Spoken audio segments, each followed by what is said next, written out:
Pagdiriwang ng Linggo ng Palaspas sa buong mundo, pananampalataya, tradisyon, at paglalakbay patungo sa pagpapakumbaba at kaligtasan.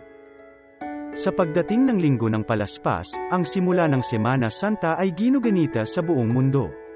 Isang araw na puno ng simbolismo at pananampalataya.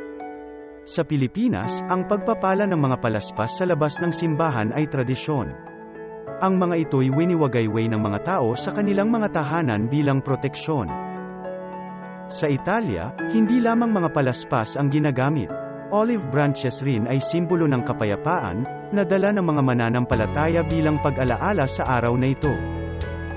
Sa Vatican, ang Pope mismo ang nagbabasbas ng mga palaspas at olive branches sa isang solemneng misa, na dinaluhan ng libu-libong tao mula sa iba't ibang sulok ng mundo.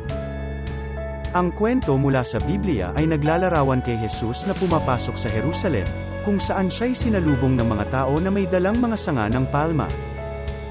Ang paggamit ng iba't ibang flora sa bawat kultura ay nagpapakita kung paano naangkop at naging makabuluhan ang tradisyon na ito sa lokal na konteksto.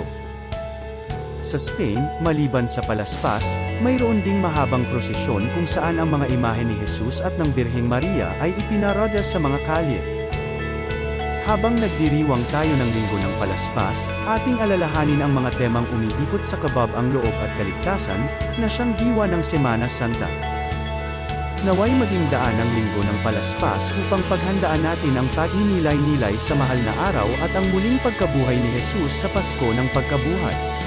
Para sa karagdagang mga video na may inspirasyonal o espiritual na nilalaman, mag-follow sa JPTV. Thanks for watching.